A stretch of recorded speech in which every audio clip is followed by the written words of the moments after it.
विपक्ष के पास मोदी योगी को हराने का क्या एक ही फॉर्मूला बचा है? बीजेपी की चुनाव जिताऊ योजनाओं की नकल और मुस्लिमों को उकसाने वाला बयान देना। ये सवाल इसलिए क्योंकि बीजेपी के विजय रथ को रोकने के लिए जहां एक और विपक्ष बीजेपी की स्ट्रेटजी से उसे मात देने की योजना बनाता दिखाई दे रहा, तो दूसरी ओर विपक्षी नेता एंटी हिंदू बयान देने से बाज नहीं आ रहे। सबसे ताजा मामला अखिलेश यादव की स्ट्रेटजी और सपा नेताओं के बयान से जुड़ा है। 27 की रेस में जीत हासिल करने के लिए अखिलेश यादव ने बीजेपी की चुनाव जिताऊ लाडली बहन योजना जैसी योजना लागू करने का वादा किया है। अखिलेश यादव ने वादा किया है कि उनकी सरकार बनी तो यूपी में स्त्री समान समृद्धि योजना के तहत महिलाओं को 3,000 रुपए देंगे। जो योजना कभी समाजवादी पेंशन की शुरू हुई थी, उसी योजना को दूसरे स्टेट में बीजेपी ने लागू करके या अन्य दलों ने लागू करके सरकार बना ली।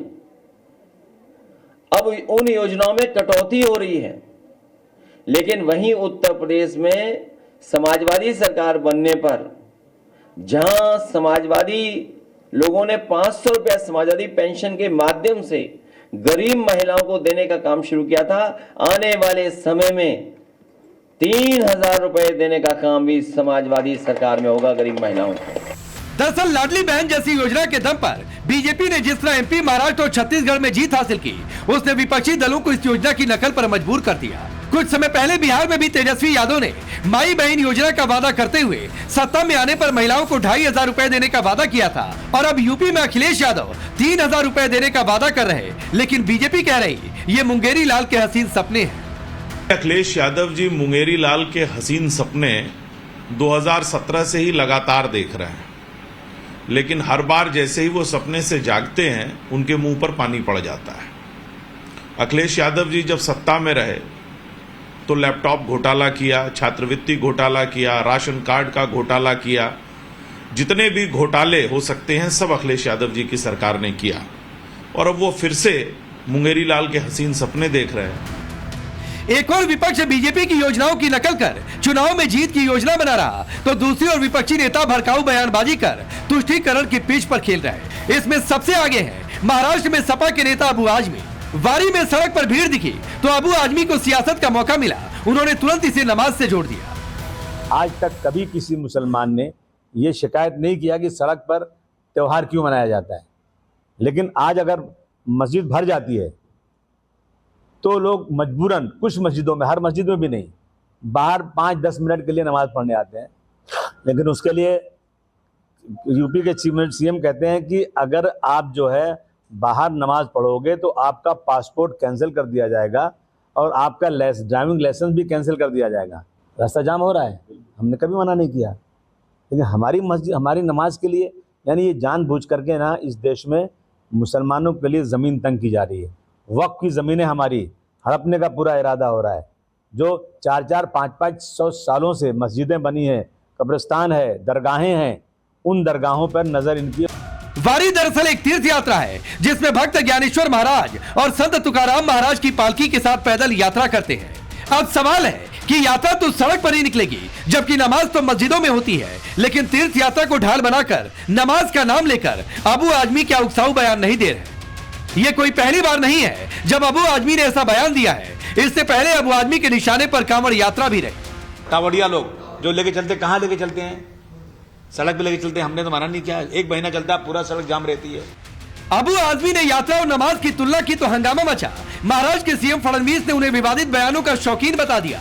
उनके अपने गठबंधन के साथी उनसे किनारा कर रहे, यहाँ तक कि उनकी अपनी ही पार्टी के नेता उनके इस बयान को उनका निजी बयान करार दे रहे। अबू आजमी यांना वादग्रस्त विधान करण्याचा शौक आहे, कारण त्यांना असं वाटतं की वादग्रस्त विधान केलं की प्रसिद्धी जास्त मिळते, त्यामुळे मी त्यांना प्रसिद्धीच्या लायक समजत नाही। अबू आजमी साहब का जो बयान है वो उनका अपना निजी बयान हो सकता है, क्योंकि समाजवादी पार्टी को ना नमाज से दिक्कत है, ना पूजा से दिक्कत है, ना निकलने वाली यात्राओं से दिक्कत है। अगर इन यात्राओं से, पूजा पाठ से, नमाज से किसी को दिक्कत, तो केवल भारतीय जनता पार्टी को दिक्कत है। अबू आजमी के बयान से किनारा करके भी उनकी पार्टी के नेता सियासत से बाज नहीं आ रहे। पूजा पाठ, नमाज से बीजेपी को दिक्कत बता रहे, लेकिन कुछ दिन पहले उनकी ही पार्टी के एक और नेता एसटी हसन ने योग और नमाज को जोड़ा था। दुनिया भर में मनाए जाने वाले योग दिवस पर ब्रेक की आड़ में जुमे और नमाज पर ब्रेक की मांग कर दी थी। योग का तो घर पे भी हो सकता है कि योगा करके घर आए ऑफिस या बाद में जाके कर लें। अगर हम मुसलमान ये कहते हैं कि नमाज जुमे की नमाज के लिए आधे घंटे का ब्रेक दे दो तो बड़ी तकलीफ होती है, लेकिन योगा के लिए ब्रेक दे रहे हैं। नमाज भी में भी तो एक तरह से योगा वाली ही एक्सरसाइजेस हैं। तो मैं समझता हूँ कि ये चीज़ें सब हमारे हिंदू भाई भी समझ रहे हैं कि हर जगह हिंदू भाइयों को उकसाकर उनको धार्मिक ब्लैकमेल करके वोट लेने की तरकीब है। तो सवाल है कि एक और तुष्टीकरण के लिए उकसाऊ बयान, दूसरी ओर जीत के लिए बीजेपी की चुनाव जिताऊ योजनाओं की नकल, क्या यही विपक्ष की स्ट्रेटजी है? क्या बीजेपी की नकल कर विपक्ष उसे हराने में कामयाब हो सकेगा? सवाल ये भी कि वोट बैंक के लिए विपक्ष के निशाने पर बार बार हिंदू पर्व, हिंदू आस्था क्यों? और सवाल ये भी कि सड़क पर नमाज की सियासी जिद क्या सिर्फ मुस्लिमों को भड़काने के लिए? Bureau report, times now Navbharat. तो चलिए आपने रिपोर्ट देखी, आपका परिचय मैं आज के मेहमानों से करवाता हूं। तुहिन सिन्हा भारतीय जनता पार्टी के नेता और प्रवक्ता, नाजिया इलाही खान पॉलिटिकल एनालिस्ट के तौर पर जुड़ रही हैं, कंचना यादव जी आरजेडी के नेता और प्रवक्ता, तारिक खान समाजवादी पार्टी के नेता और प्रवक्ता, और शादाब चौहान एमआईएम के नेता। आप सभी का बहुत बहुत स्वागत है। तारिक खान, आपसे शुरू करता हूं और सवाल बहुत सीधा सा है। एक और नकल वाली स्ट्रेटजी है, कॉपी पेस्ट करेंगे, दूसरी ओर कुछ नेताओं को छोड़ रखा है कि जो मनाए बोल दो, भड़काना हो, यात्रा हो, धार्मिक यात्रा हो, बोलते रहो। देखिए, बीजेपी ने ये जो महिला सम्मान की योजना थी इसको जगह जगह कॉपी करके सरकार, समाजवादियों की जब सरकार थी तो वो महिलाओं को उसके सम्मान में इसमें 500 रुपए देती थी, जिसमें आके अखिलेश यादव साहब ने कहा कि सरकार आएगी। इसलिए आप नकल अगर कह रहे हैं तो ये बीजेपी को समझना चाहिए कि आप बीजेपी के लिए कह रहे हैं कि बीजेपी ने नकल की, और कई राज्यों में यही नकल कर करके, और दिल्ली में तो झूठ बोला, कहा कि पैसा देंगे और दिया भी। खैर चलिए, वो तो झूठ बोलना इनका दायित्व है। अब दूसरा सवाल आपका है कि आजमी साहब क्या कह रहे हैं। अभी फखरुल हसन चांद का बयान दिखाया आपने कि हमें किसी चीज से कोई प्रॉब्लम नहीं है समाजवादियों को, और नमाज भी इंपॉर्टेंट है, वो यात्रा भी निकले, यात्रा भी। और आजमी साहब को की बात को आप तोड़ मरोड़ रहे हैं। उन्होंने कहा मुसलमान ने कभी ऐतराज इन चीजों पर नहीं जताया। नहीं, तोड़ मरोड़ नहीं रहे हैं, कर रहे हैं। सुनिए तारिक भाई, तोड़ मरोड़ नहीं रहे हैं। जो जस का बयान है तस दिखा रहे हैं। फखरुल हसन का भी दिखा रहे हैं, लेकिन फखरुल हसन का दिखाना आपको सूट कर गया और अबू आजमी का दिखाना आपको सूट नहीं कर रहा है। तो आप अपने हिसाब से कोट अनकोट करेंगे, उससे मुझे कोई दिक्कत नहीं है। लेकिन कॉपी पेस्ट की बातचीत होती है ना भाई। एमपी में बीजेपी ने योजना लागू की, वहां पर जीत की बातचीत हुई है। महाराष्ट्र का नतीजा हमने देखा, छत्तीसगढ़ में देखा, बिहार में कुछ दिनों पहले तेजस्वी यादव ने ऐलान किया है। अच्छी बात है, आप लोग कॉपी करिए, कोई दिक्कत नहीं है। उनकी भी कुछ अच्छी चीजें बीजेपी कॉपी कर ले अगर कुछ समझ में आए। अब यूपी में आप कॉपी कर रहे हैं, लग रहा है चलो इसी से 27 में 2 टर्म बाद वापसी हो जाए तो ठीक है। ऐसे तो बीजेपी हर चीज की कॉपी करती है। जब मध्य प्रदेश और राजस्थान की सरकारों ने वहां जब कहा कि वहां की कांग्रेस ने कहा कि हम इतने का 400 का सिलेंडर देंगे, 500 का, तो ये कॉपी करके और 200। पहले आप मानिए ना तारिक भाई कि आपने कॉपी की है। नहीं, कॉपी ये हम लोगों की है। हम महिला सम्मान में उनको महिला पेंशन आज से नहीं दे रहे हैं, सालों से दे रहे हैं। ये कॉपी इनकी है। एक्सप्रेसवे कॉपी इन्होंने किया, 1090 का बदल के कॉपी इन्होंने किया। कॉपी ये हम लोग की करते हैं। लैपटॉप हमने बांटे, उसमें कुछ नहीं कर पाए। वही सम्मान निधि यूपी में क्यों नहीं दे रहे? अच्छा, अभी किसी तरीके की कोई भी सम्मान निधि यूपी में क्यों नहीं दे रहे? अदर स्टेट में सबसे बड़ा स्टेट है। और अगर हम ये मांग करते हैं और अगर ये कहते हैं कि हमारी सरकार आएगी देंगे, तो गुनाह कर दिया हम लोगों ने भाई। नहीं देना चाहिए आपके हिसाब से महिलाओं को 3000 रुपए। तो नहीं, 3000 5000 आप दे दीजिए सर, 5000 दे दीजिए। मैं तो वही पूछ रहा हूं कि अबू आदमी कभी बकरीद पर उनको दिक्कत हो जाती है। हम तो आपको बस आपको नियमों से दिक्कत हो जाती है। अबू आदमी को छोड़ रखा है, इधर एसटी हसन को छोड़ रखा है, कुछ कह देंगे क्या, तो निजी बयान है। आजमी साहब ने यह कहा कि हमने कभी किसी मुसलमान ने इस चीजों पे ऐतराज नहीं किया। उन्होंने कैसे जताएंगे? हम ऐतराज कर रहे हैं। अरे तारिक खान, कैसे जताएंगे? यात्राएं सड़कों पर ही निकलती है भाई। यात्रा मेरे आपके किसी के घर में नहीं निकलेगी। यात्रा निकलने से समाजवादी पार्टी को कोई ऐतराज नहीं है। मैं खुल के कह रहा हूं, यात्राओं का देश रहा है भारत। भारत में कांवड़ यात्रा, और भारत में जिस यात्रा में महाराष्ट्र की बात कर रहे हैं, ये यात्रा सदियों से निकलती आई है। हमारा समर्थन है। नहीं, ठीक है, मैं आता हूं। तुहिन सिन्हा पहले एक रिप्लाई करिए। ये कह रहे हैं कॉपी पेस्ट आप लोग करते हैं, ये नहीं कर रहे हैं। देखिए, नमस्ते राकेश जी, सबको नमस्ते। देखिए, नकल में भी अकल चाहिए। ये हमारी जन कल्याणकारी योजना कॉपी करना चाहे जरूर करें, लेकिन जब जब इन्होंने कॉपी की है, विपक्ष के राज्यों ने कॉपी की है, तब तब उस राज्य में केवल आर्थिक बदहाली आई है। कर्नाटक, तेलंगाना इसके अच्छे उदाहरण है, और यही चीज उत्तर प्रदेश और बिहार में भी होगा अगर ये उसी तरह से कॉपी करेंगे। दूसरी चीज, लॉ एंड ऑर्डर पूरी तरह से जब ये लोग आते हैं, पूरा विपक्ष वो पूरा जो है पूरी तरह से ठप हो जाता है। हम झारखंड में आज देख रहे हैं, उत्तर प्रदेश में 2017 से पहले हमने देखा है किस प्रकार से इन लोगों ने आतिक अहमद को अपना गुरु मान लिया था, और वही जो एक बदहाली जो लॉ एंड ऑर्डर पूरी तरह से ठप होती है इनके राज्यों में, वो हमने 2017 के पहले देखा है। वहां बिजली जो है, जो 10 से 12 घंटे औसत आती थी, आज हर जिले में कम से कम 20 से 21 घंटे उत्तर प्रदेश में आ रही है। जो हाईवेज का बौछार हमने दिया है पूरे उत्तर प्रदेश में, जो हमारे धार्मिक स्थल है, अयोध्या हो या काशी हो या फिर मथुरा हो, वहां जो है गंदगी और पतले पतले रोड्स हुआ करते थे। आज वो ऐसे स्थान है जो कि इकोनॉमी को भी एक बहुत बड़ा बूस्ट दे रहे हैं। उत्तर प्रदेश की इकोनॉमी जीडीपी जो है 11% औसत से बढ़ रही है। बिहार पिछले वर्ष 14% जीडीपी में इजाफा हुआ था एक वर्ष में। तो आप समझ सकते हैं, हमने जो गवर्नेंस का एक मॉडल दिया है, उसकी कल्पना, उसको उतारना इनके लिए संभव ही नहीं है। और जनता भी ये मानती है, तो चाहे जितना भी अनाउंसमेंट कर दे। आज आप बरेली की बात कर लीजिए, पिछले 50 सालों में कोई ढंग का अस्पताल ये लोग बरेली में नहीं खड़ा कर पाए थे, जहां सोनिया गांधी लड़ती थी हमेशा से। आज राहुल गांधी रायबरेली के ये हैं। आज वो डिफेंस का गढ़, वहां पे एक डिफेंस फैक्ट्री, मतलब वो पूरा डिफेंस कॉरिडोर के लिए जाना जाता है। तो जो परिवर्तन पिछले 8 वर्षों में जनता ने उत्तर प्रदेश में देखा है, कभी भी वो समाजवादी पार्टी के बहकावे में दोबारा नहीं आने। ठीक है तारिक खान, मसला कोई भी हो, देश में कुछ भी चल रहा हो, दुनिया में कुछ भी चल रहा है, अबू आदमी एसोसिएशन के आगे माइक कर दीजिए, वो हिंदू मुसलमान वाली पिच पर आ जाते हैं सीधे। मैं क्यों कह रहा हूं, इसी जून में 2 बार अबू आदमी बोल रहे हैं वारी में सड़कें जाम, नमाज में शिकायत की जाती है, कांवड़िए सड़क पर चलते हैं, हमने तो मना नहीं किया, कांवड़िया आपके मेरे घर में चलेंगे क्या? औरंगजेब को क्रूर अत्याचारी नहीं मानता हूं, बड़ा प्रशंसक निकले औरंगजेब के। फिर पिछले साल हमारे पास 2 विधायक जिस दिन 8 हो जाएंगे, कोई जाति नहीं कर पाएगा, बता देंगे, दिखा देंगे। फिर पिछले ही साल मस्जिद के सामने ढोल पर पाबंदी लगे वरना एक्शन का रिएक्शन हो जाएगा, मतलब किसी को मार देंगे। पहले इनका जवाब दे दूं, बिजली पे इनका जवाब ले लीजिए। प्राइवेटाइजेशन, नहीं, मेरे सवाल का जवाब दीजिए, जब कहूंगा तो बीजेपी वाला काउंटर दीजिएगा। पहले जो पूछ रहा हूं उसका जवाब दे लीजिए। मैं बीजेपी पे बोलूंगा तब आप पे आऊंगा, टाइम दीजिएगा तो बोलूंगा।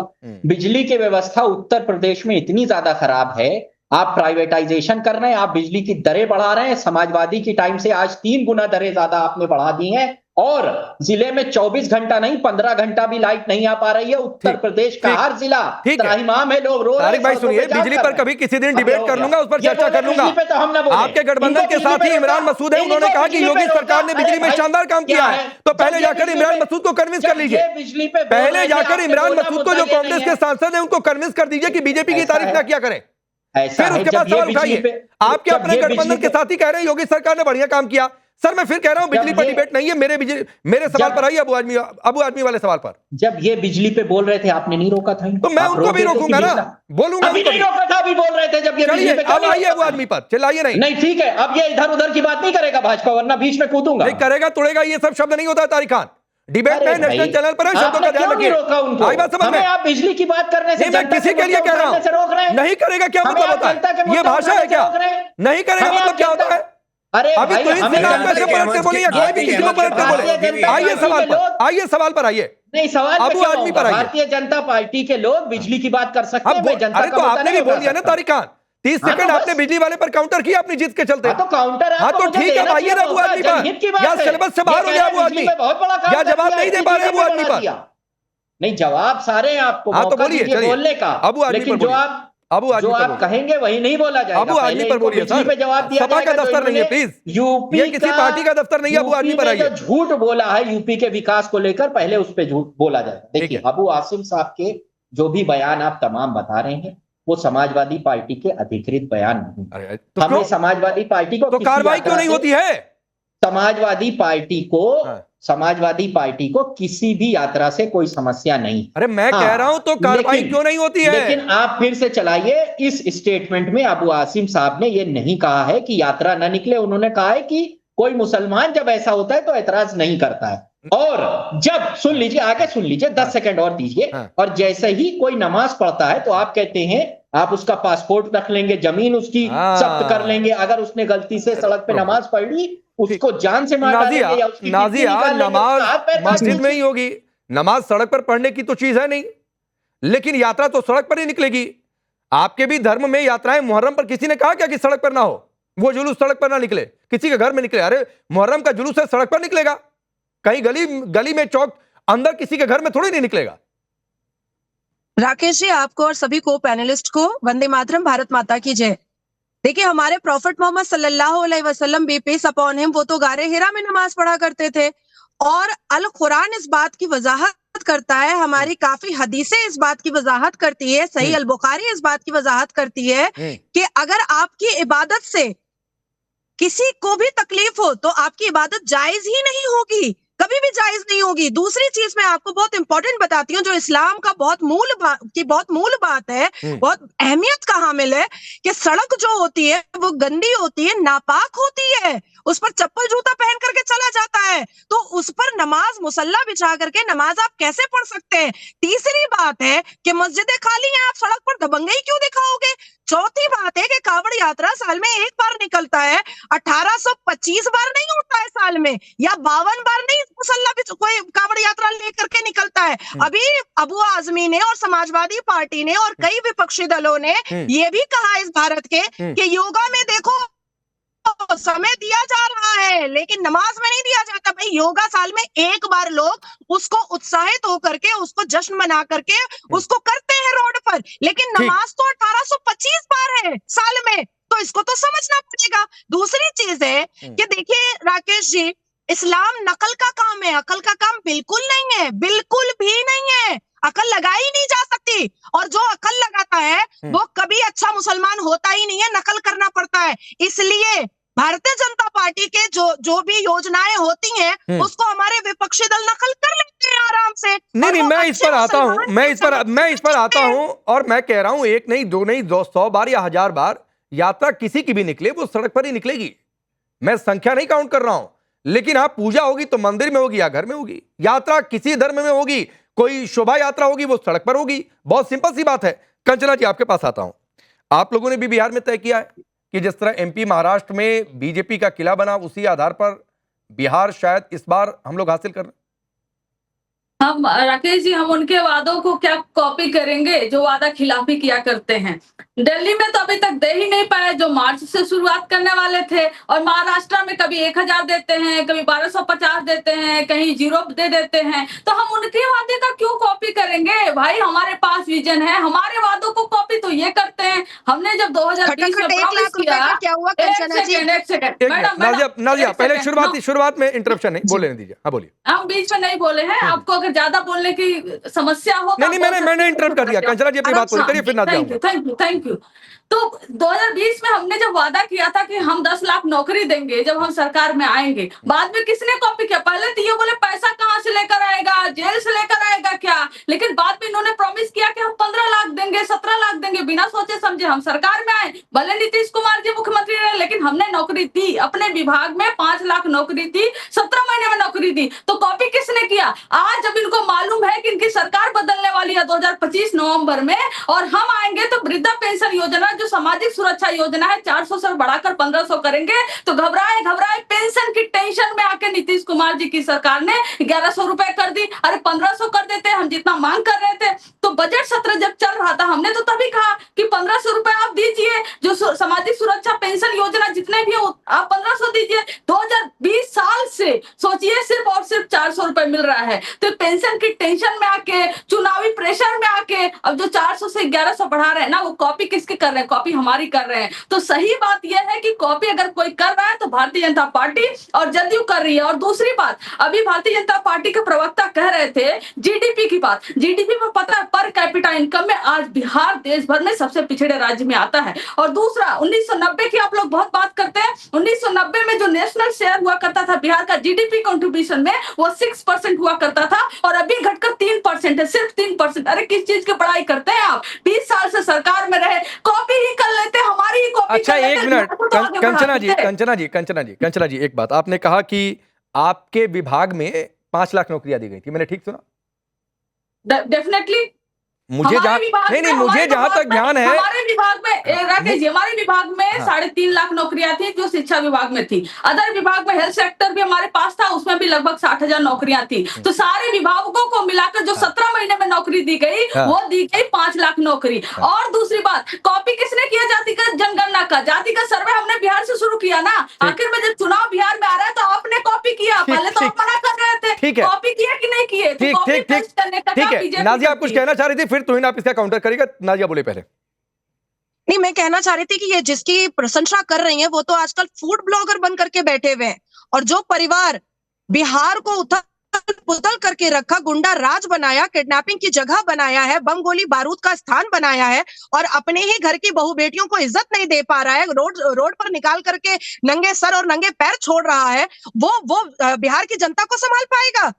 लालू प्रसाद यादव के सरकार में क्या क्या हुआ है ये सबको पता है। आज अगर बिहार संभला हुआ है, आज अगर बिहार बचा हुआ है, आज अगर बिहार की बेटियां ना आजाद घूम रही हैं, तो वो नीतीश कुमार जी ही हैं, जिनकी वजह से बिहार में हम लोग भी चाहते हैं ना तो रात के 12 बजे आराम से घूमते हैं, नहीं तो कब कंधे पे उठा करके ले जाया जाता। ठीक बोलिए कंचना, आप इशारा कर रही, बोलिए। नहीं, इशारा कर रही थी कि ये फटाफट कुछ भी बोलते चली गई है ना, लेकिन इनको याद नहीं है। सुनिए ज्यादा कूल डाउन,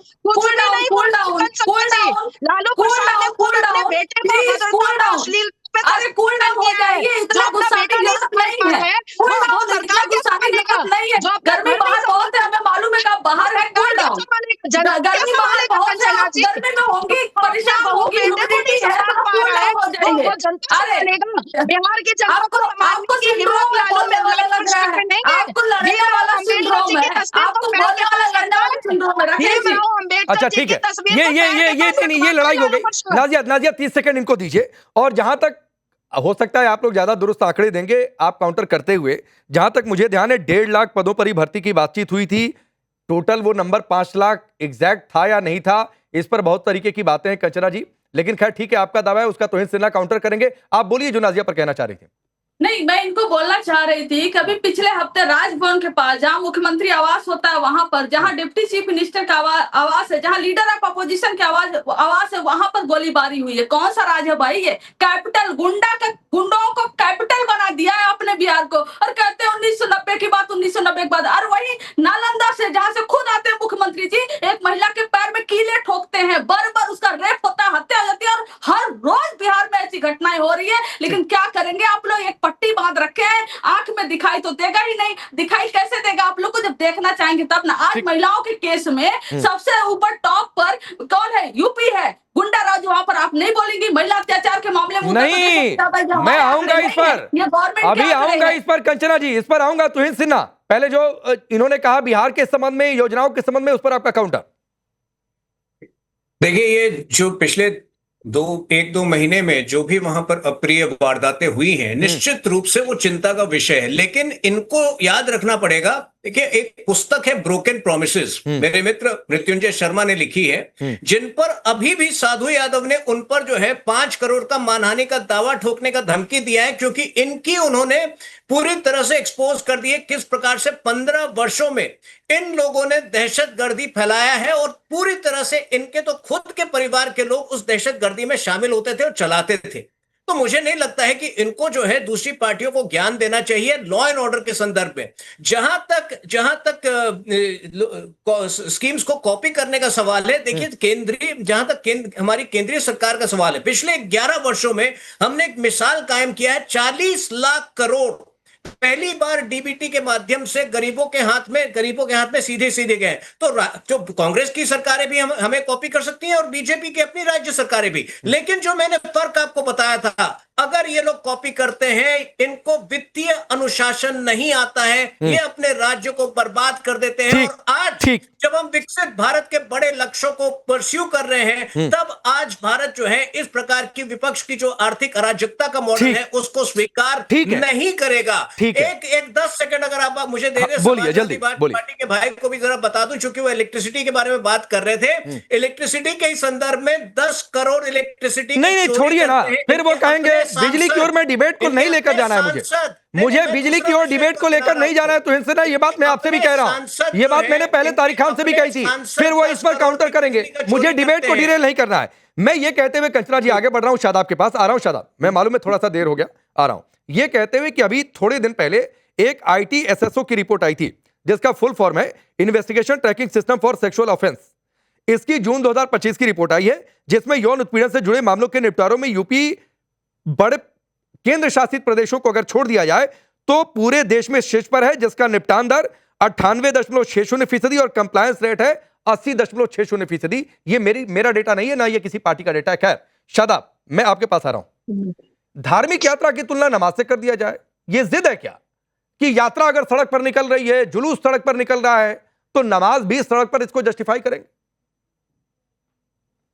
देखिए, बीजेपी के एक इम्पैक्ट प्लेयर हैं अबू आसिम आदमी साहब। जैसे आईपीएल में इम्पैक्ट प्लेयर होता है ना, तो बीजेपी के इम्पैक्ट प्लेयर हैं अबू आसिम आदमी साहब, जिनको रोज बीजेपी बैटिंग करने के लिए भेजती है और विश्व को भ्रमित करने का जो मूल मुद्दे हैं उनको भटकाने के लिए उनको भेजा जाता है।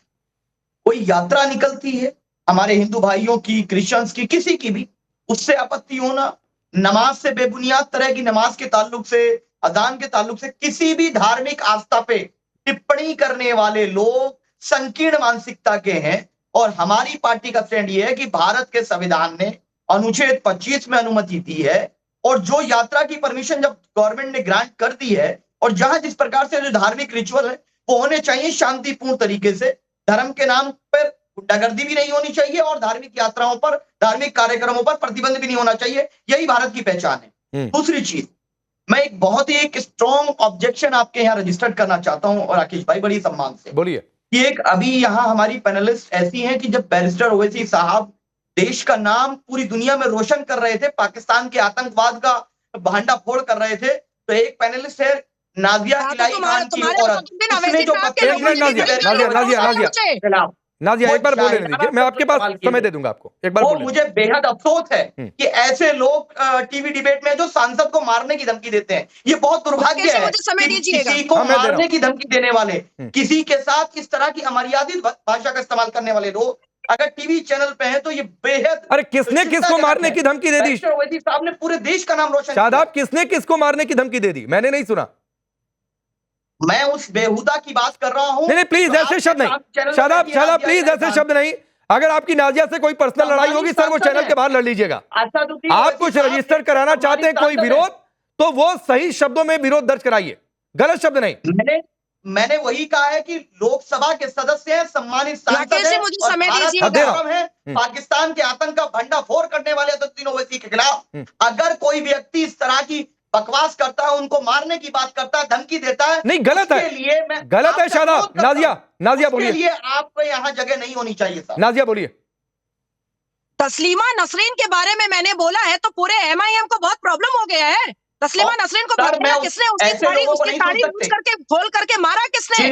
15 मिनट के लिए पुलिस जो टिप्पणी करेंगे देश के लोकप्रिय सांसद के खिलाफ हम बकवास करने वालों के साथ डिबेट नहीं कर सकते।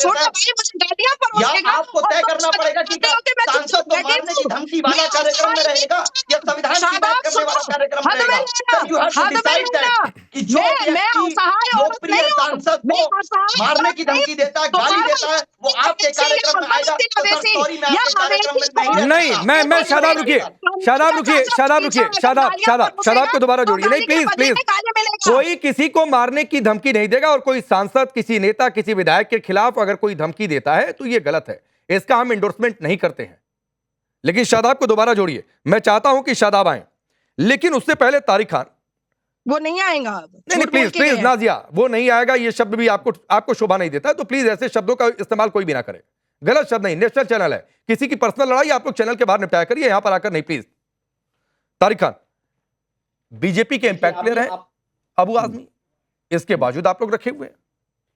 अभी आपने महिलाओं से जुड़े हुए एक डेटा दिया है। देखिए एनसीआरबी का डेटा जो है वो 22 में लास्ट टाइम आया था, उसके बाद नहीं आया। किस चीज का? 20 में एनसीआरबी का डेटा एनसीआरबी का डेटा ऑथेंटिक माना जाता है। एनसीआरबी का डेटा जो 22 में आया, 2022 में लास्ट टाइम आया था, उसमें महिलाओं के खिलाफ अपराध में यूपी नंबर 1 था, 65,000। 21 में 56,000, 2020 में 50,000। लगातार वृद्धि हुई है उत्तर प्रदेश में महिलाओं के खिलाफ अपराध में। अरे मेरे भाई, मैंने अपराध का आंकड़ा नहीं दिया था तारिक खान, आपने नहीं दिया था। मैंने अपराध का आंकड़ा नहीं दिया। मैंने कहा कि अगर अपराध होता है तो पुलिस उससे कैसे निपटती है, कंप्लायंस रेट क्या है क्या नहीं है, उसको लेकर आंकड़ा दिया था। और एनसीआरबी के आंकड़ों पर जाएंगे तो पहली बार एनसीआरबी के आंकड़ों में यूपी आपके शासनकाल में 5 अपराधों में नंबर 1 हुआ था। तो मत जाया करिए सर उधर। मैं फिर कह रहा हूं एनसीआरबी के स्टैट्स पर मैं डिबेट नहीं कर रहा हूं। महिलाओं के खिलाफ अपराध में आज भी यूपी नंबर 1 है। 2022 में लास्ट एनसीआरबी का डेटा आया, उसने कहा कि महिलाओं के खिलाफ, और 20 में, 21 में, 22 में लगातार बढ़ता रहा है। अगर आप कह रहे हैं कार्रवाई हो रही है, आपके हिसाब से पुलिस उसमें निष्कर्ष पे पहुंच रही है, तो इस डेटा में भी कमी आनी चाहिए। अगर ये डेटा मतलब आपने पहले से तो ये प्रदेश सरकार का फेलियर है, सिंपल सी बात। ठीक है, चलिए ठीक है, चलिए, वक्त इतना ही है। आप सभी का बहुत बहुत शुक्रिया।